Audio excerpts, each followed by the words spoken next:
అందరికీ నమస్కారం. ఈరోజు మనం ఒక చాలా ఆసక్తికరమైన విద్యా ప్రయోగం గురించి మాట్లాడుకుందాం. అదే ఈ బ్రిడ్జ్ కోర్స్. విద్యార్థుల మీద ఉండే ఆ అధిక ఒత్తిడిని తగ్గించడానికి దీన్ని తీసుకొచ్చారు. అసలు ఈ పరీక్షల కోసం బట్టీ పట్టే పద్ధతిని ఎలా మార్చాలి? ఇది విద్యార్థులు ఎదుర్కొంటున్న ఒక పెద్ద సమస్య కదా. కేవలం ఎగ్జామ్స్ కోసం చదివి ఆ తర్వాత అంతా మర్చిపోయే ఈ పద్ధతిని బ్రేక్ చేయడానికి ఈ బ్రిడ్జ్ కోర్స్ ఎలా ఉపయోగపడుతుందో ఇప్పుడు చూద్దాం. రైట్, అసలీ సమస్య ఎక్కడ మొదలవుతుంది? కొంచెం లోతుగా చూద్దాం. ముఖ్యంగా ఒక అకాడమిక్ ఇయర్ నుంచి ఇంకో అకాడమిక్ ఇయర్కి మారేటప్పుడు స్టూడెంట్స్ ఎలాంటి ప్రెషర్ ఫేస్ చేస్తారో ఆ సవాళ్లేంటో ముందు అర్థం చేసుకుందాం. దీన్నే అకాడమిక్ గ్యాప్ అంటారు. అంటే ఫైనల్ ఎగ్జామ్స్ అయిపోయాక మళ్ళీ కొత్త క్లాసులు మొదలయ్యే వరకు చాలా గ్యాప్ వస్తుంది కదా. ఈ టైంలో స్టూడెంట్స్ చదువుకు దూరంగా ఉండటం వల్ల అంతకుముందు నేర్చుకున్నవి మర్చిపోయే అవకాశం ఉంటుంది. సో దీనికేదో ఒక సొల్యూషన్ కావాలి. సరిగ్గా ఇక్కడే ఒక కొత్త ఆలోచన ముందుకొచ్చింది. నిజంగా ఇది ఒక గేమ్ చేంజర్ అయ్యే అవకాశముంది. విద్యా విధానంలోనే ఒక పెద్ద మార్పు తీసుకురాగలదని అందరూ అనుకుంటున్నారు. అదే ఈ బ్రిడ్జ్ కోర్స్. దీని కాన్సెప్ట్ చాలా simple. 9th class final exams రాసిన నెక్స్ట్ డేనే 10th క్లాస్ సిలబస్ స్టార్ట్ చేయడం. మనం సాధారణంగా చూసే స్కూల్ క్యాలెండర్కు ఇది పూర్తిగా డిఫరెంట్ కదా.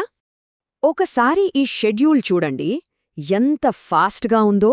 మార్చి 12న 9వ తరగతి పరీక్షలు పూర్తయితే మార్చి 13న అంటే ఒక్కరోజు గ్యాప్ కూడా లేకుండా 10వ తరగతి సిలబస్ మొదలవుతుంది. అంటే లెర్నింగ్లో అస్సలు బ్రేక్ ఉండదనమాట. ఈ కోడ్ చూడండి. ఈ కార్యక్రమం ఎస్ఎస్సీ బోర్డ్ పరీక్షలను ఎదుర్కోబోయే విద్యార్థులకు ఒక గేమ్ చేంజర్ కాగలదు. ఈ ఒక్క వాక్యం చాలు దీనిపై ఎన్ని ఆశలు పెట్టుకున్నారో అర్థం చేసుకోవడానికి. ముఖ్యంగా 10th క్లాస్ బోర్డ్ ఎగ్జామ్స్ చాలా కీలకం కదా. వాటికి స్టూడెంట్స్ని సిద్ధం చేయడమే దీని మెయిన్ టార్గెట్. సరే, బాగుంది. కాని అసలు ఈ మోడల్ ఎందుకు? దీని వెనుకున్న లక్ష్యాలేంటి? దీన్ని రూపొందించిన వాళ్ళు ఏం సాధించాలనుకుంటున్నారో ఆ 6 ముఖ్యమైన గోల్స్ ఏంటో ఇప్పుడు చూద్దాం.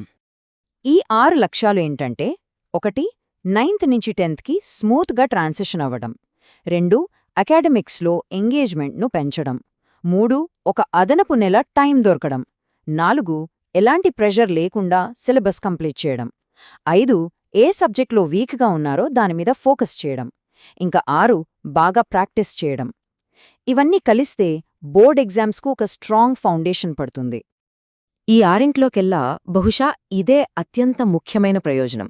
అదేంటి అంటే, ఒక పూర్తి నెల అకాడమిక్ ఇయర్ అఫీషియల్గా స్టార్ట్ అవ్వకముందే స్టూడెంట్స్కి చదువుకోవడానికి ఒక అదనపు నెల టైం దొరుకుతుంది. ఇది చాలా పెద్ద అడ్వాంటేజ్ కదా. సరే, ఇప్పటిదాకా ఎందుకు అనే విషయం చూశాం. మరి దీన్ని ఎలా అమలు చేస్తారు? ఈ 31 రోజుల కోర్సులో అసలు ఏం జరుగుతుంది? దీని స్ట్రక్చర్, కరిక్యులం ఎలా ఉంటుందో ఇప్పుడు చూద్దాం. ఈ కోర్సుని చాలా పద్ధతిగా డిజైన్ చేశారు.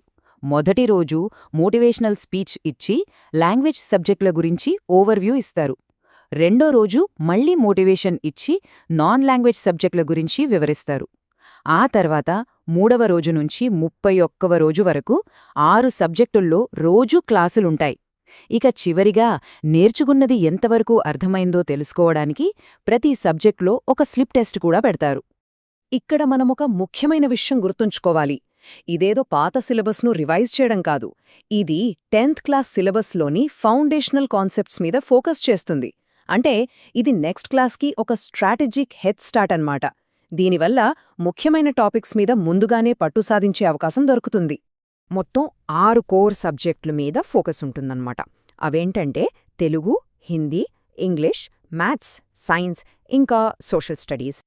ఫర్ ఎగ్జాంపుల్, తెలుగు తీసుకుంటే పద్యభాగం, గద్యభాగం, వ్యాకరణం ఇలాంటి బేసిక్ యూనిట్స్ మీద కాన్సంట్రేట్ చేస్తారు.